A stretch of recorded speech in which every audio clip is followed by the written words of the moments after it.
Welcome to special analysis. నేను రమా మండవ.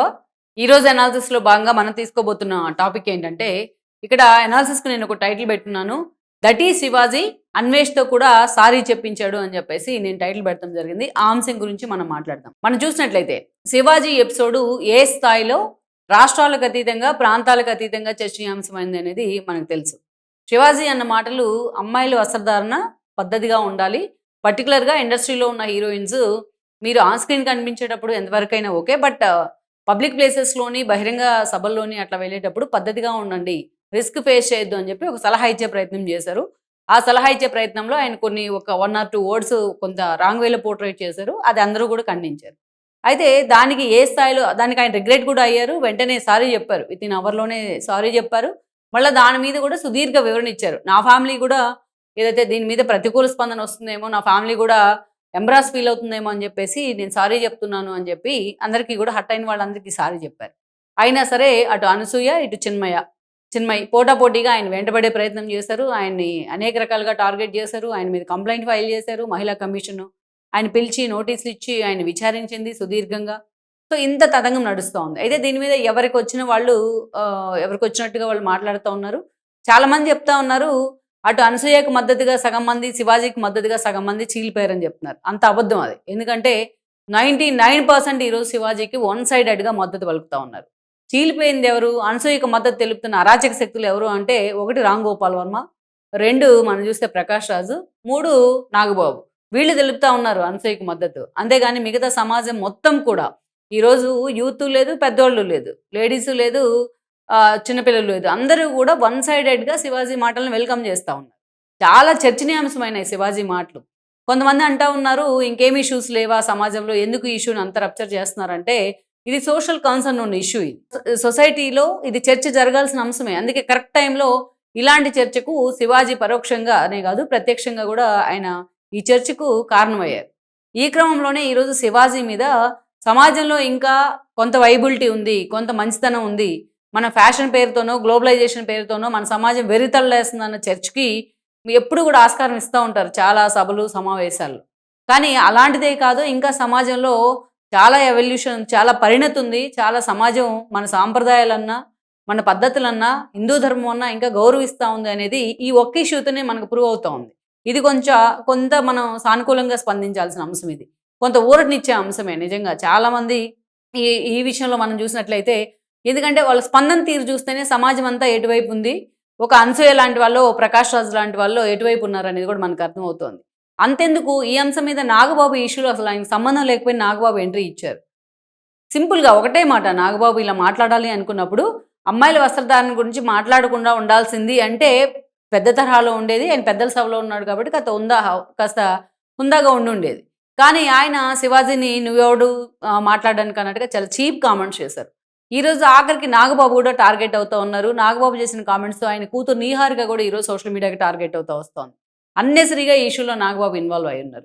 అందుకే ఈరోజు నాగబాబు మీద కూడా ఆఖరికి ఆయన తన సోషల్ మీడియా ఖాతాల్లో కమెంట్స్ కూడా క్లోజ్ చేసుకున్న పరిస్థితి కనిపిస్తోంది. ఎప్పుడు ఏదో ఒక కాంట్రవర్సీలో ఉండో నాగబాబుకి అలవాటే. అలా అటు చిరంజీవిని, ఇటు పవన్ కళ్యాణ్ని కూడా ఈ ఇష్యూలోకి లాక్కొస్తూ ఉన్నారు చాలామంది, వాళ్ళ పాప నీహారికని కూడా. సో ఇది పక్కన పెట్టాలి. నీహారికకి ఎలాంటి సంబంధం లేకపోయినా ఆమె పేరు లాగే ప్రయత్నం చేస్తూ ఉన్నారు నాగబాబుని టార్గెట్ చేసే క్రమంలో. అలా ఎవరైనా సరే అనసూయకు మద్దతుగా, లేకపోతే అమ్మాయిల వస్త్రధారణ మీ ఇష్టం వచ్చినట్టు వేసుకోండి, మీ ఇష్టం వచ్చినట్టు తిరగండి, మీ ఇష్టం వచ్చినట్టు తగలబెట్టుకోండి అని ఎవరు మాట్లాడినా వాళ్ళకి వ్యతిరేకంగా ఆ స్థాయిలో వీడియోలు, పోస్టులు పెడుతున్నారు. ఒకరిద్దరు అయితే వాళ్ళని కంట్రోల్ చేయొచ్చు, ఇంక 4, 5 అయితే కేసులు పెట్టి కంట్రోల్ చేయొచ్చు, ఇంకో అయితే కోర్టుకు లాగొచ్చు. కానీ ఈరోజు మొత్తం సమాజమే స్పందిస్తూ ఉంది. దీని మీద ఎవరైనా సరే సమాజం ఎటువైపు పోతుంటే అటువైపే మాట్లాడాల్సిన పరిస్థితిని సమాజం కల్పిస్తూ ఉంది ఈ రోజున. నిజంగా ఇది ఒక ఆహ్వానించదగ్గ పరిణామం. అయితే ఇక్కడ ఏంటంటే, ఇది కొంతమంది ఎక్కడైతే అసలు నాగబాబుకి ఏం సంబంధం లేకుండా ఎందుకు ఇన్వాల్వ్ అయ్యారు అనే దానికి సంబంధించి, ఎక్కడ నాగబాబు నిజంగా శివాజీ అంటే నాగబాబు జలసా, శివాజీకి పేరు వస్తుంటే నాగబాబు తట్టుకోలేకపోయారా అన్న చర్చ కూడా ఆయన ఆస్కారం ఇచ్చారు. If it is fact are not, but ఆ చర్చ కూడా జరిగింది. అయితే ఇక్కడ ట్విస్ట్ ఏంటంటే, అసలు ఎలాంటి సంబంధం లేకుండా అన్వేష్ అనే ఒక అతను, నా అన్వేషణ పేరుతో వీడియోలు చేస్తూ ఉంటారు. నేను ఎప్పుడు కూడా అతని వీడియోల మీద అంత ఫోకస్ పెట్టలేదు. నేను ఎక్కువ పొలిటికల్ వీడియోస్ చేస్తూ ఉంటాను. కానీ ఎప్పుడైతే అతను చాలాసార్లు ఫిల్దీ లాంగ్వేజ్తో వీడియోలు చేశారు అనేది లేటెస్ట్గానే తెలుస్తూ ఉంది. అండ్ ఇంకో సందర్భం ఏంటంటే, అతనికి ఎలాంటి సంబంధం లేకుండానే అమ్మాయిల వస్త్రధారణ గురించి మాట్లాడారు. శివాజీని నానా చండాలమైన భాషతోని బూతులు మాట్లాడారు. గరిగపాటిని అంతే బూతులు మాట్లాడారు. చాలా దారుణంగా ఆయన ఒక వీడియోలు చేశారు అమ్మాయిలకి సంబంధించి. అమ్మాయిలంతా సౌందర్యానికి సంబంధించి చాలా దారుణంగా ఒక డెమో ఇస్తున్నట్టు కొన్ని వీడియోలు చేయడం జరిగింది. ఇంతకన్నా దిక్కుమాలినతనం, దరిద్రపు కొడుతనం ఇంకోటి లేదు. మరి అతను మనిషిగా ఎలా పుట్టాడు? అతను పశువులన్నా బెటర్ గదా! కర్రెచ్చుకొని కొడితే అవతల కన్నా ఎళ్ళిపోతే ఇంత దరిద్రంగా వీడియోలు చేయడం జరిగింది. దాని మీద మొత్తం రాష్ట్రాలకు అతీతంగా ఆయన దట్టు ఇంకోటేంటంటే ఆయన చేసిన తప్పు దాంట్లో భాగంగా ద్రౌపదిని, సీతాదేవిని కూడా దాంట్లోకి తీసుకొచ్చారు. వాళ్ళిద్దరు టీ షర్ట్‌లేసుకున్నారా? టీ షర్ట్‌లేసుకుంటే వాళ్ళ మీద ఏమన్నా జరగకుండా ఉందా ఆ రోజు అన్నట్టుగా చాలా దారుణంగా మాట్లాడే ప్రయత్నం చేశారు. అసలు ద్రౌపదికి, సీతాదేవికి, అనసూయ బట్టలేసుకోపోవడానికి అసలు ఏమన్నా సంబంధం ఉందా? ఆయన చాలా దారుణంగా నోటికి ఏదొస్తే అది అతని వీడియోలు చూస్తేనే అతనికి ఏమాత్రం చదువు లేదు, నిశాని అనేది మనకు అర్థమవుతుంది. ఈరోజు చదువు లేకపోయినా చాలా మందికి లౌక్యం ఉంటుంది సమాజం పట్ల. కన్సర్న్ ఉంటుంది కొన్ని ఇష్యూస్ పట్ల. అతను చాలా దారుణంగా దాని వీడియోస్ వైరల్ అవ్వాలి. తద్వారా తాను సంపాదించుకోవాలన్న ఆతృత కనిపిస్తుంది గానీ, అతను ఏం వాగుతున్నాడు? ఆ నోట్లోంచి ఎలాంటి మాటలు డెలివర్ అవుతున్నాయనేది ఒంటి మీద బట్టలున్న సోయి కూడా లేదు అతనికి. అంత దారుణంగా మాట్లాడుతున్నా, అంత దారుణంగా బిహేవ్ చేశారు. ఈ క్రమంలోనే గరికపాటిని, శివాజీ లాంటి వాళ్ళని చాలా దారుణంగా హెట్రేట్ చేశారాయన. సో, ఇక్కడ అర్థమైంది అతనికి. దాని రిజల్ట్ ఎలా ఉంటుంది? నోరు పారేసుకుంటే అడ్డదిండగ్గా దానికి రిజల్ట్ ఎలా ఉంటుంది అనేది ఆయనకి అర్థమైంది. ఆయన్ని ఫాలో అవుతున్న చాలామంది ఆయన్ని అన్‌ఫాలో అయ్యారు ఈ రోజున. సోషల్ మీడియా వేదికగా చాలా విస్తృతమైన చర్చ జరుగుతోంది. ఈరోజు మెయిన్ స్ట్రీమ్ మీడియాలో కూడా మనం ఓపెన్ చేస్తే చాలు ఈరోజు అన్వేషణకు సంబంధించి అతన్ని అన్‌ఫాలో చేయండి, అతన్ని లాక్కురండి, అతన్ని అరెస్ట్ చేయండి, అతన్ని ఉరిదీయండి అని చాలా డిమాండ్‌లు వస్తున్నాయి మహిళా సంఘాల నుంచి, మహిళల నుంచి కూడా పెద్ద ఎత్తున. ఇక పీహెచ్‌పీ లాంటివైతే ఆయన మీద ఇప్పటికే కంప్లెయింట్ కూడా చేయడం జరిగింది. అయితే ఇంత వ్యతిరేకత తన మీద వస్తున్న క్రమంలో ముందు అన్వేష్ ఏమాత్రం లెక్క చేయలేదు. నాకు 6,00,00,000 బ్యాంక్ బ్యాలెన్స్ ఉంది. నేను ఇండియాకి కూడా రాను. ఏం చేసుకుంటారో చేసుకోండి అన్నట్టుగా కూడా సవాల్ విసారు. ఎప్పుడైతే మొత్తం ఫాలోవర్స్ అంతా తనను అన్‌ఫాలో చేస్తా ఉన్నారో అప్పుడు ఆయన మీడియా ముందుకొచ్చే ప్రయత్నం చేసి శివాజీకి నాకు చెప్పాలని లేకపోయినా శివాజీకి సారీ చెప్తున్నా అన్నారు. అదేవిధంగా ఈ సారీని యాక్సెప్ట్ చేయకపోతే మీ అందరూ కూడా ఏదైతే శాపాలు తగిలి పోతారంటూ కూడా ఆయన శాపాలు పెట్టే ప్రయత్నం చేశారు. సో, ఈ క్రమంలోనే ఇక్కడ చర్చ ఏంటంటే, ఆ స్థాయిలో ఫాలోవర్స్ ఉన్నారు అన్వేష్‌కి. అలాంటి అతను కూడా వచ్చి ఈరోజు ఏకంగా శివాజీకే సారీ చెప్పిన పరిస్థితి ఉంది. శివాజీకి కాదు అతను గరికపాటికి కూడా సారీ చెప్పాలి. చాలా దారుణంగా మాట్లాడినందుకు. ఈరోజు ఎక్కడ అన్వేష్ ఆ స్థాయిలో తనను టార్గెట్ చేసే ప్రయత్నం చేసినా, ఒక ఫిల్దీ లాంగ్వేజ్‌తో నోటికి పట్టని మాటలు మాట్లాడినా, శివాజీ ఎక్కడా కూడా దాని మీద రియాక్ట్ కాలే. ఎక్కడా కూడా దాన్ని ఖండించే ప్రయత్నం చేయలా. ఎంతో సానుకూలంగా ఎవరో క్వెషన్ అడిగినా కూడా దాని మీద సానుకూలంగా స్పందించే ప్రయత్నం చేశారు. అందుకే దెబ్బకు సాయంత్రానికల్లా అన్వేష్ లాంటి వాళ్ళే దిగొచ్చిన పరిస్థితి ఉంది. ఎందుకంటే అసలు మూలం ఏంటి? అన్వేష్ చేసిన కామెంట్స్‌కి అసలు మూలం ఏంటంటే శివాజీ డ్రెస్ సెన్స్ గురించి మాట్లాడడమే. అమ్మాయిల డ్రెస్ సెన్స్ గురించి మాట్లాడడమే. దానికి క్వైట్ ఆపోజిట్‌గా అమ్మాయిలు బట్టలిప్పేసి రోడ్డు మీద తిరగండి, స్వేచ్ఛగా ఉండండి మీరన్నట్టు ఇతను అసలు ఎక్కడెక్కడో లేని విషయాలన్నీ, సంబంధం లేని విషయాలన్నీ తీసుకొచ్చి దాని ఇష్యూని కోడిగుడ్డు మీద ఈకలు పీకే విధంగా చేయడం జరిగింది. చాలా దారుణమైన లాంగ్వేజ్‌తో శివాజీని ఆయన అవమానించే ప్రయత్నం చేశారు.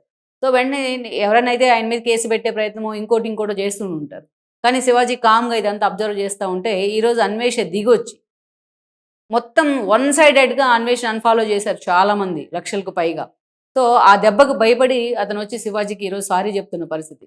సారీ చెప్పడం కాదు అలాంటోడిని మొత్తం అరదండలేసి నడి రోడ్డు మీద అర్ధనగ్నంగా ఊరేగించాల. తీసుకొచ్చి భారతదేశంలో రోడ్ల మీద ఊరేగించాలి అలాంటి వాడిని తీసుకొచ్చి. సో, ఈరోజు కేవలం ఒక సారీ చెప్తే సింపుల్‌గా అతను వదిలేస్తున్నామంటే వదిలేయకూడదు అలాంటి వాడిని. అంత దారుణంగా ఉంది అతని మాటలు గాని, అతని బిహేవియర్ గాని, మరి అతన్ని ఇంతమంది చదువుకున్న వాళ్ళు ఇంతమంది అతన్ని ఎలా ఫాలో అవుతున్నారు? అతన్ని ఎందుకు ఎంటర్‌టైన్ చేశారు ఇన్ని రోజుల నుంచి? అతను అసలు ఒక మనుషులకు పుట్టిన అతనేనా అతను? ఇంత మాట్లాడుతుంటే, ఇంత చెత్త డంప్ చేస్తా ఉంటే సమాజం మీద, ఇంత మురికి పోస్తా ఉంటే, ఇది బురద పోస్తా ఉంటే, మరి అతని అమ్మ, నాన్న అతను ఎందుకు కంట్రోల్ చేసే ప్రయత్నం చేయట్లేదు? తమ కొడుకు ఎలాగైనా సరే డబ్బులు సంపాదిస్తానికి కామ్‌గా ఉన్నారా? అతని మీద అయితే ఈరోజు అతను బిహేవ్ చేసిన విధానానికి 1000 సార్లు పోక్సో కేసు పెట్టొచ్చు. అంత దరిద్రంగా అతను ఇండియాని హేట్రైట్ చేసే విధంగా, హిందూ మనోభావాలను దెబ్బతీయడం అనేది చాలా చిన్న పదం ఈ రోజున అతను. మొత్తం మన మన దేశ ధార్మికతనే సవాల్ చేశాడాయన. మన దేశ సంస్కృతిని సవాల్ చేస్తా ఉన్నారు. మన కల్చర్ మీద దాడి చేస్తా ఉన్నాడాయన. అలాంటి వ్యక్తిని ఈడ్చుకొని రావాలి రోడ్డు మీద. సో, అలాంటి వ్యక్తి ఈ రోజున అలాంటి అతను కూడా నేను సారీ చెప్పను పోండి ఏం చేసుకుంటాడో అన్న వ్యక్తి కూడా ఈరోజు మొత్తం పూర్తిగా మెట్లు కిందకి దిగి అహంకారం కొంచెం బదులైనట్టు మనకు కనిపిస్తా ఉంది. శివాజీకి సారీ చెప్పిన పరిస్థితి. అందుకే నేను అన్నాను దట్ ఈజ్ శివాజీ అని కూడా మనం టైటిల్ పెడతాం జరిగింది. ఏం మాట్లాడకుండానే, ఎక్కడ వైల్డ్‌గా రియాక్ట్ అవ్వకుండానే, తనంతట తానుగా శివాజీ ఎక్కడ దాని మీద కనీసం ఒక మాట కూడా స్పందన లేకుండానే, అతనే అన్వేష్ లాంటి వాళ్ళే వచ్చి శివాజీకి సారీ చెప్తున్న పరిస్థితి అయితే ఉంది. ఈరోజు గరికపాటికి కూడా చెప్పలా. శివాజీకి సారీ చెప్తా ఉన్నాడాయన. సో, ఇక్కడే అర్థమవుతోంది శివాజీ మాటలు ఎంత వైబిలిటీగా సమాజంలోకి వెళ్ళాయి. శివాజీ మాటల్ని ఎంత ఇన్స్పిరేషన్గా చాలామంది తీసుకున్నారు. శివాజీ ఇట్లాగా మాట్లాడే వాళ్ళ కోసం సమాజం ఎంతగా ఎదురు చూస్తూ ఉంది 4 మంచి మాటలు చెప్పే కోసం అనేది ఈరోజు శివాజీని చూస్తే మనకు అర్థమవుతా ఉంది. అందుకే శివాజీ ఇప్పటికైనా సరే, మొన్న అన్నారు ఆయన ఇంత కాంట్రవర్సీ అయిన తర్వాత, నేను ఎక్కడ ఇక మాట్లాడను, సైలెంట్గా ఉంటాను, అవసరమైతే మా ఊరికెళ్ళి పొలం పని చేసుకుంటాను నేను అన్నారు. ఆయన పొలం పని చేసుకోకూడదు. ఇలాగే సమాజంలో ఇలాంటి నైతిక విలువల గురించో ఇంకొక